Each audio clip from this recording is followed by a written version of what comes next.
esquina con este docente y ese cuestionario sexual. En todas hay algún tipo de novedad, pero vamos con uno de esos casos primero, ¿no? Vamos con el caso de Gobernador Virasoro, ¿te parece?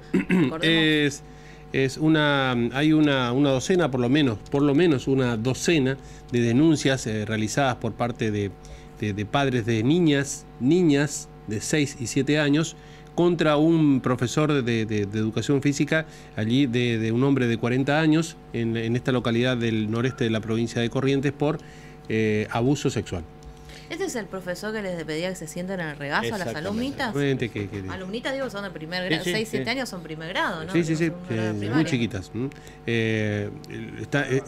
Hacía, de acuerdo a las denuncias, realizaba algún tipo de juego en el cual le permitía, entre comillas, manoseos y toqueteos a las pequeñas niñas. ¿Está el doctor Echegaray, representa a los padres? Sí, es el Eduardo Echegaray Centeno, es el abogado que, digamos, está llevando adelante esta denuncia por parte de los padres contra este profesor. Doctor, ¿cómo le va? Buen día. Hola, muy buenos días. Gracias por llamar y saludo a toda la audiencia. Pero la novedad es que el profesor por ahora continuará detenido, ¿no? Efectivamente, yo represento a 3 de los padres. Estoy como creyente en esta causa. Sí, va a continuar detenido. En un primer momento le dieron una prisión preventiva de 120 días. Este nuevo código establece plazos para la prisión preventiva, para la medida de coerción. Y bueno, como se vencía, se prorrogó por 80 días más. La Fiscalía, con buen criterio, pedía que sea hasta la iniciación del juicio. Igualmente, la jueza le pregunta en cuánto estima que van a estar completas las pruebas y estimó en 60 días. Por lo tanto, dio 80 días para que se finalice las pruebas, se eleva a juicio, porque acá lo importante es que haya un juicio rápido de la sentencia y esa prisión preventiva se convierta en una prisión efectiva, digamos. ¿Cuál es la imputación sobre este docente? El abuso sexual simple grabado por condición de guardador. Doctor, usted decía... Contra menores de 6, 7 años, que eran sus alumnitos, usted estaba contando como aprovechándose de su condición de profesor, aprovechándose de la edad, de la inmadurez, por supuesto, de estas nenitas, realizaba actos totalmente impuros y actos aberrantes, ¿no? Que es tocarle en las partes íntimas a las nenitas. Es difícil hablar porque ahí son chicas, pero claro. Incluso yo creo que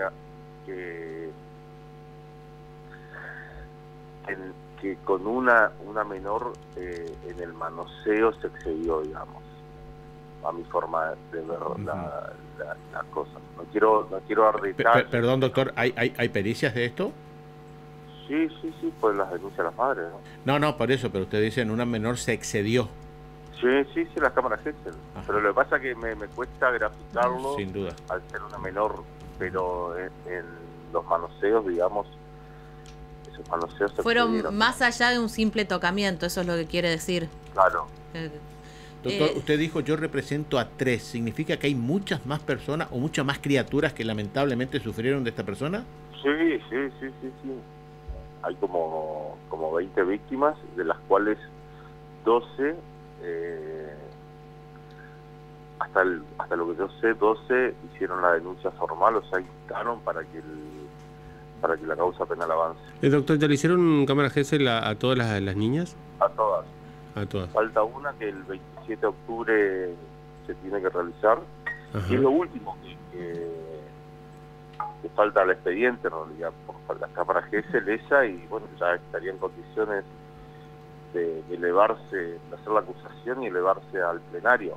Ajá. Porque acá, en este caso, es lo más importante, es la pericial de la cámara Gesell, el informe de la cámara Gesell de las nenitas. Ahí lo que ella verbaliza, que verbalizaron y confirmaron, lo que le dijeron a las madres, es lo más importante, ¿no? No hay otra salida. Esto todo es con el nuevo código, ¿no? Por eso uno puede entender que son más cortos los plazos y que podría llegar más rápido a juicio, ¿no? Sí, ese nuevo código, por eso también el plazo de la prisión preventiva. Porque la prisión preventiva es para que se realicen las pruebas y se vaya rápido a plenario. Sí. Por eso también yo soy de la idea también que, bueno, no tiene sentido pedir 80 días, si pasa algo después hay que volver a prorrogar, pero bueno, se dio así, y dieron 80 días, que acá lo que hay que apurar es la realización del plenario, del juicio, para que haya una sentencia. Claro, para que haya... Bueno, ¿qué penas le cabría? A ver, ¿desde cuándo hasta cuánto puede ser el mínimo y el máximo para esta imputación que usted nos contaba del abuso sexual simple agravado por el profesor de las niñas? Lo que pasa que son varias víctimas. Ajá. Y son varias víctimas y la suma va a ser aritmética. O sea, por cada niña que cuente los abusos simples y agravados por el profesor, se van a ir acumulando las penas. Por lo tanto, va a ser una pena altísima, en expectativa altísima. Son, por ejemplo, de 6 a 8 años por cada hecho o cada víctima. A eso hay que sumarle por cada víctima que contó los abusos. Claro. Y es una suma aritmética hasta un máximo de 50 años. Doctor, muchísimas gracias, muy amable. Gracias a usted. Bueno, es el abogado que representa a 3 de estas niñas o a sus padres, que son los que hicieron las denuncias. Esto sucedió en una escuela primaria de Virasoro. ¿No, Gustavo? De Virasoro. Es, ya te digo, la escuela Paula Albarracín Sarmiento de Virasoro.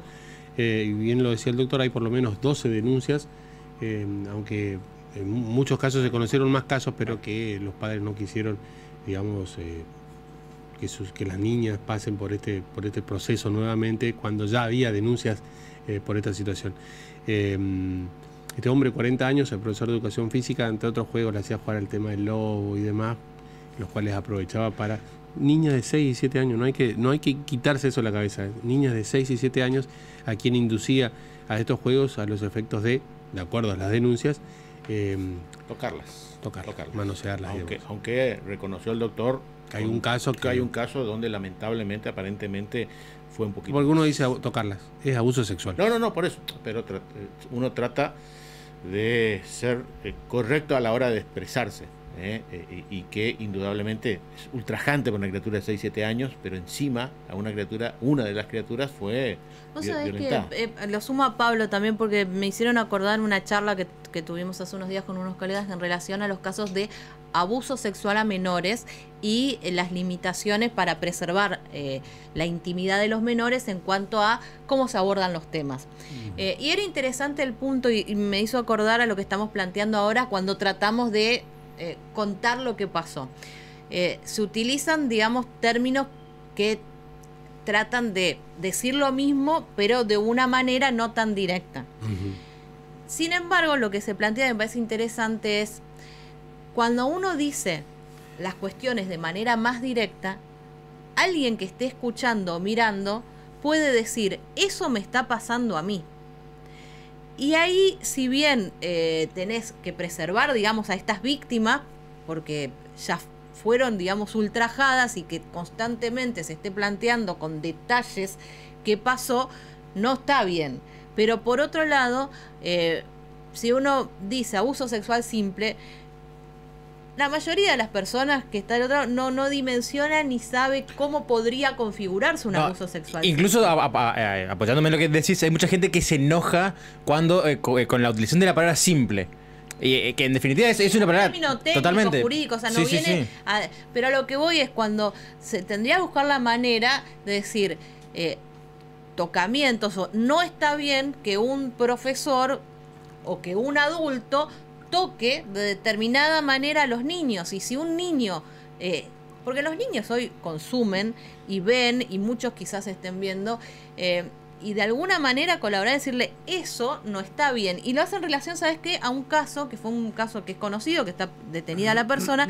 Se acusan del caso del DJ, como la nena, la chica que tenía un retraso madurativo, habló, lo hizo en la escuela. Se lo hizo en la escuela porque escuchó o vio que un caso similar se estaba planteando. Dice, a mí me está pasando lo mismo. Y ahí recién pudo hablar. Y ahí está, ¿viste? Y estábamos discutiendo, decir, sí, bueno, pero eso lo vemos en función de prevenir posibles casos, o que los casos, digamos, no se perpetúen, y entre la primera señal un chico puede decir, me están haciendo esto y esto no está bien. Pero si te pones desde el lado de la víctima, de la familia, que ya tuvieron un chico violentado, y no te va a gustar o no te va a hacer bien que constantemente se están dando exposición. Pero es un tema interesante de cómo decir con todas las letras a veces las cosas sirve para que el que esté del otro lado diga, no, pero esto me está pasando, o esto yo vi que está pasando y eso no está bien. Conozco mucha gente que da clases de educación sexual en las escuelas, ¿no? Sí. Que es una materia que hace pocos años, digamos, como que se incluyó más seriamente en el espacio curricular. Yo de todas las personas que conozco, no conozco ninguna que no haya vivido un momento donde una niña o un niño no se haya largado a llorar en clase porque dice, como que se da cuenta. En el marco de esta gran polémica que existe con la ESI, se ha generado la posibilidad de que muchas criaturas cuenten vivencias personales. Entiendan, digamos, que no está bien lo que les pasa. Cuando empiezan a hablar, los docentes que correctamente enseñan sobre esta cuestión y con los elementos para que llegar bien a los chicos, empiezan a narrar esto y los chicos allí se descargan, los chicos allí cuentan. Porque después, bueno, estamos las eternas peleas y discusiones que tenemos en este país, hasta generando grietas por una cuestión de educación.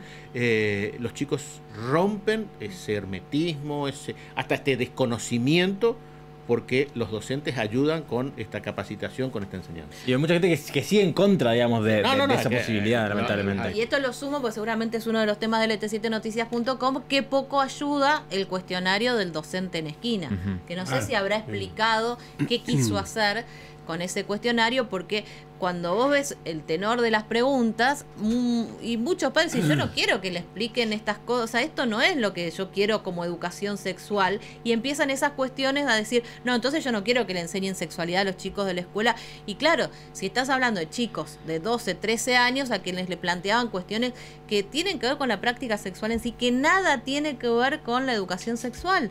Lo sabe, sexo explícito. Entonces, es increíble las preguntas que hacían. Poco favor hacen los docentes que no entienden la materia. Por eso digo, no cualquiera está capacitado, me parece, para dar estos talleres o estas materias. Déjame dos casitos rapidito, te cuento. Uno de este caso que vos decís, la novedad es que removieron del cargo al profesor. Ayer incluso a través de los canales oficiales del Ministerio de Educación y el Gobierno de la Provincia de Corrientes dieron a conocer que en realidad lo que hicieron es a este profesor de formación ética de la escuela Ferreira allí en esquina, lo sacaron del curso del grado y lo llevaron a tarea administrativa mientras avanza la investigación de lo que pasó. Hay que recordar que estos cuestionarios se daban a chicos y chicas de 13 y 14 años. 13 y 14 años. Demasiado chico. Y el otro caso que... Pero para mí no es ni siquiera la edad, para mí ni siquiera un chico de 18 años, porque no es es un error conceptual de qué implica. A ver, la educación sexual integral no implica cómo, o sea, qué es placentero o no. Tiene que ver con el respeto, con conocer tu organismo, el cuerpo, con los límites. No sé si da para decir las preguntas del cuestionario, poner verdadero o falso, si una persona cuando está en pareja puede o no masturbarse. Explícame cuál es la utilidad. Encima en un verdadero o falso. No te digo que no se pueda abordar en clases de educación sexual toda la temática, pero... Y esa era una de las preguntas más light de ese cuestionario. Y por eso después tenés, cuando hablas la oposición y gente que dice, no, yo no quiero que le enseñen educación sexual. Y si tenés estos ejemplos, sí, obvio que hay gente que se va a oponer. Bueno, y el otro caso, perdón, es en Goya. Una docente denunció a un profesor porque dice que le levantó la pollera a su hija y le tocó sus partes íntimas. Y de acuerdo a esta denuncia, no es el primer caso que ocurre con este docente, ya son varios y reiterados los casos, y cuando fue a hacer primero a pedir explicaciones en la escuela, dice que no le quisieron atender. Le atendió una profesora que le dijo, mira, no pasó mayores, no te hagas problema y demás. Entonces esta mujer, enojada también un poco por la posición de la escuela, fue hasta la policía e hizo la denuncia en la policía. La fiscalía, esto ocurrió la semana pasada, y la fiscalía lo llamó el lunes para la citó a la chica para hacer la ampliación de esta denuncia. El tema es que este profesor que está siendo denunciado hasta ahora continúa desarrollando sus labores normalmente. Bueno, vamos a la página, Pablo. Para que la gente vaya ingresando a lt7noticias.com para repasar con nosotros cuáles son los temas más importantes de